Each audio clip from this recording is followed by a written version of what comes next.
Hello అండి అందరికీ. రీసెంట్‌గా 'సత్యదేవ్' కన్నడ నటుడు 'డాలీ ధనుంజయ్' ఇద్దరు నటించిన 'జీబ్రా' అనే మూవీ రీసెంట్‌గా రిలీజ్ అవ్వడం జరిగింది.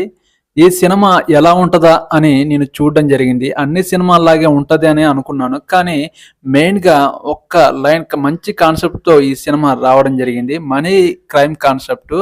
ఈ సినిమాలో 'Satyadev' performance, 'Dolly Dhananjay' performance ఇద్దరు తన పెర్ఫార్మెన్స్‌లో అదరగొట్టారు. ఈ సినిమాలో కొంచెం అక్కడక్కడ మైనస్ పాయింట్లు ఉన్నా గానీ, ఈ సినిమాలో కొన్ని సీన్‌లు ఇన్వెస్టిగేషన్ సీన్‌లు వచ్చేసి ఈ సినిమాని నిలబెట్టాయనే చెప్పొచ్చు.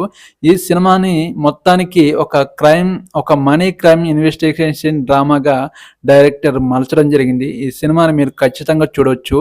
ముఖ్యంగా మనము ఈ సినిమా స్టోరీలోకి వెళ్తే, ఈ సినిమాలో సత్యదేవ్ ఒక బ్యాంకు సాధారణ ఎంప్లాయీగా ఉండడం జరుగుతుంది. సత్యదేవ్ హీరోయిన్‌ని లవ్ చేయడం జరుగుతుంది. హీరోయిన్‌ని లవ్ చేసిన విషయాన్ని ఇంట్లో చెప్పడానికి కొంచెం భయపడుతూ ఉంటాడు. ఈలోపు మన హీరోయిన్ ఒక ఒక క్రైమ్‌లో ఇరుక్కోవడం జరుగుతుంది. ఆ క్రైమ్ నుంచి మన హీరో సత్యదేవ్ గారు హీరోయిన్‌ని ఎలా అయినా దాంట్లో నుంచి బయటపడేయాలని ఆ క్రైమ్‌లోకి ఇన్వాల్వ్ అవుతాడు. ఆ క్రైమ్‌లో ముఖ్యంగా మన సత్యదేవ్ కూడా ఆ క్రైమ్‌లో ఇరుక్కోవడం జరుగుతుంది. ఆ ఇరుక్కోవడం వల్ల తను 5,00,00,000 కట్టాల్సి వస్తుంది. ఆ బ్యాంకులో సాధారణంగా 'డాలీ ధనుంజయ్' అనే హీరో ఉన్నాడు గదా! 5,00,00,000 4 రోజులలో 5,00,00,000 కట్టాల్సి వస్తుంది. 4 రోజులలో 5,00,00,000 ఎలా కట్టాడు? ఒక సాధారణ బ్యాంక్ ఎంప్లాయీగా ఉన్న మన సత్యదేవ్ ఆ 5,00,00,000 ఎలా సంపాదించాడు? మనీ క్రైమ్ నుంచి ఎలా బయటపడ్డాడో ఈ సినిమాలో ముఖ్యంగా చూపించడం జరిగింది.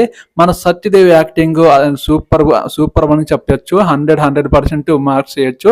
ఈ సినిమాలో అక్కడక్కడ కొన్ని కామెడీ సీన్స్ కూడా బాగానే పండాయి. అంటే సత్య కామెడీ కూడా హైలైట్‌గా ఉండే. అక్కడక్కడ సీన్స్ అనేది కొంచెం సాగదీసినట్టు అనిపిస్తుంది. కానీ మొత్తానికి మనీ క్రైమ్ డ్రామాగా మనల్నందరినీ ఈ సినిమా ఖచ్చితంగా అలరిస్తుంది. నాకైతే ఈ సినిమా పర్లేదనిపించింది. నేనైతే ఈ సినిమాకి మంచి రేటింగ్ అనేది ఇస్తాను. 5కి 2.75 అనే రేటింగ్ అనేది నా అభిప్రాయం ప్రకారం నాకైతే పర్లేదు.